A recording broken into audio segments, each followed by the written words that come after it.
Hello, it's John Heaton, the first video to be filmed outside, and it's nearly the end of August, so not quite sure what happened to the summer, but here we are. I hope you can hear me. Some of you have been saying the microphone's not loud enough, sorry about that. So today I'm going to pay tribute to Del Newman, the famous orchestral arranger who was on so many great records. I'm going to show you the records that I have in my collection which he features on. He doesn't quite get the recognition that more famous producers like George Martin or Phil Spector get, but just when you see what his repertoire, I think you'll agree it's pretty impressive, and he certainly made my life the better for his work, and most of the people he worked with have got good words to say about him. He was aged 90, he passed away just August the 10th, just over a week ago, and he was born in 1930, so he was in his 90th year, and he managed to put out his memoirs 10 years ago when he was 80, Touch from God, and I was lucky enough to know him, or to have met him at Exeter University in 1983. I was an undergraduate studying geography, and he was a mature student studying music. He was already 42, 43 years old, and he gave up being an arranger, record producer, to go and study for a couple of years, which I thought was quite interesting, and we had many a discussion, because I recognised his name on the list of people in our hall, Durryard Hall of Residence, and I looked up his room number, knocked on his door with my Yellow Brick Road Elton album, and he answered, and I said, "Is this the same person?" and pointing to the sleeve, and he said, "Oh yes, that was a long time ago." So I said, "Can you sign it please?" So he did, and when his book was coming out, I wrote to him, and he was kind enough to send me a draft. This is a kind of a draft copy. Before it went to the printers, I did buy the final copy when it came out. I can't find it, I was looking for it earlier, but he signed this to me very nicely inside. And as I'll show you, he signed my Yellow Brick Road. So I'm going to go chronologically, or roughly chronologically, through the records that he features on in my collection. Let's start off with the Carly Simon album Anticipation. I've only got the greatest hits, which features the title track. Not 100% sure which tracks Del did arrangements for, because it doesn't always say. It just says strings Del Newman. It doesn't say which tracks. Sometimes you have to figure out for yourself, but that was one of the earlier works that I have in my, or I want that one track, if he did an arrangement on that. I'm not sure. That's from the same year, 71. Teaser and the Firecat, along with Tea for the Tillerman, probably his biggest album, got tracks like The Wind, Ruby Love, Bitter Blue, Tuesday's Dead, Morning is Broken, Peace Train, and again it just says strings Del Newman, so I'd have to re-listen to this album to figure out which tracks have strings on, but that was an early great work from Del. And then 1972 now, Son of Schmielsen from Harry Nilsson, where he does the track Remember with the beautiful violins, and then the closing track, The Most Beautiful World in the World. This is produced by Richard Perry. It features all kinds of people on here. And I asked Del, what did you think of Harry? And he goes, he's mad. He's absolutely mad. And in the book he says his brain was out to lunch for most of the time, but in an affectionate type way. And he never sat down. He was always ordering people around in a busy, keeping himself busy kind of thing. Following year, 73, the track American Tune has beautiful strings from Del Newman. He really does know how to make a gorgeous ballad sound even better, because this tune was dying for strings, even though I like the version without strings on the live album from 74. I think this version it is a little bit syrupy, but I think it's one of those tracks where it warrants that kind of treatment. I think it's beautiful. And then later from the same year we've got Goodbye Yellow Brick Road. And this is signed on the back from, as you see, Best Wishes Del Newman there, and you see he's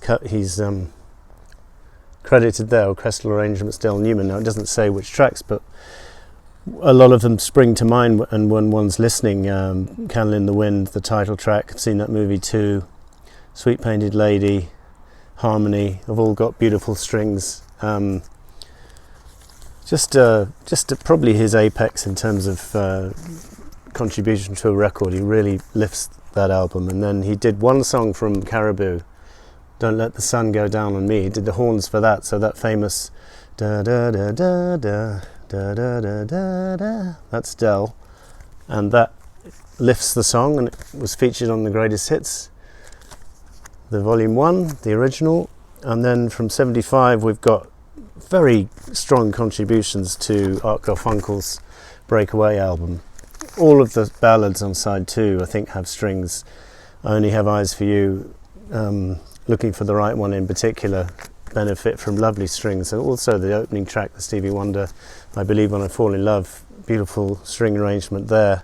And that was the start of a long association with Art Garfunkel. He was on the Fate for Breakfast album here, not on Bright Eyes, that was arranged by Mike Batt, but he's on Miss You Nights and a couple of others, and then he's on this album Lefty from 1988, which includes a beautiful version of I Wonder Why, the Peter Skellern co-written track. And then, but moving back to the chronological, we got this great album from 10cc, Deceptive Bends, where I can't tell you exactly which tracks he contributed to, but I know for sure he's on People in Love on side 1 and Feel the Benefit, the masterpiece of this album, on side 2, which is already a masterpiece, a medley of 2 or 3 songs put together, and Del's strings just make it epic. And that's, you know, as good as anything George Martin did, in my opinion. Just listen to Feel the Benefit from 10cc. From 79 we've got Randy Van Warmer. He actually produced, not only did the strings, but produced Randy's first album, which was called Warmer, and it included the huge hit Just When I Needed You Most, which was going to be a B-side, and the record company was not thinking it was worthy of a single. Randy wasn't sure himself. Del pushed it, and because of that it got promoted, or it got played, and it was number 4 hit in the States and number 11 in the UK, I think. And Del tells the story in his book where if it got to number 4 in the US, must have sold 1 million copies, and when he got his royalty check it said they've only sold 400,000, and he said, what about the rest? And he said, given away as free copies. He said, it doesn't take an idiot to work out that that was not the case, and I'm not an idiot. Luckily I didn't need the money, but what would have happened if I had, or some struggling artist had been ripped off like that? So it was quite a sad story. Anyway, moving on, we've got his contribution to George Harrison. He's on 3 tracks here from what I can gather, because it doesn't say exactly which tracks. I think he's on Soft Hearted Hannah doing the horns.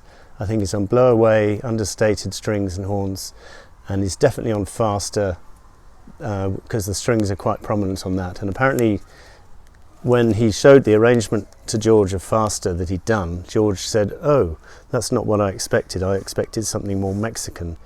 He said, I like your version, but Del said there was definite sarcasm in his voice, and I could have done without the sarcasm because he hadn't exactly briefed me on what he wanted, so I thought it was unjustified.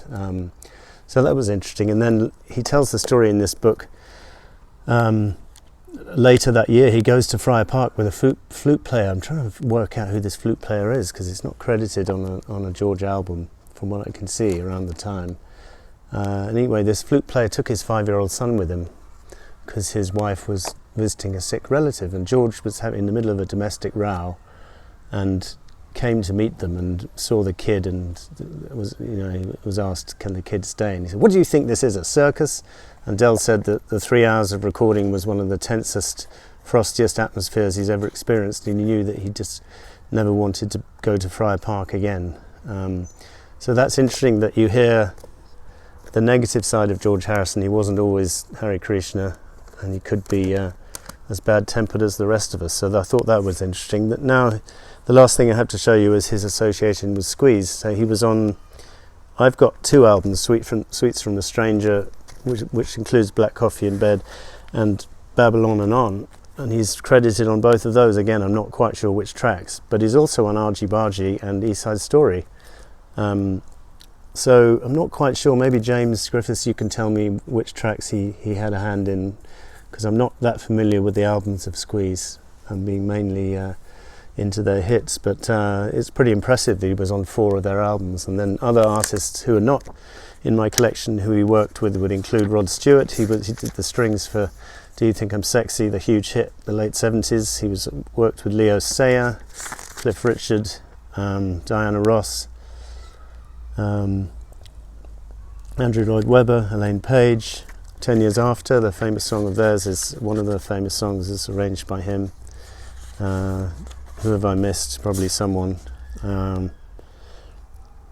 Gordon Giltrap,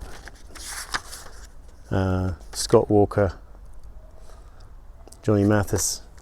So thank you to all the work that Del has done over the years. It's really lightened my life, and a lot of my favourite albums and favourite tracks have got his hallmark all over it. So I hope you enjoyed watching, and thanks Del, and rest in peace, mate.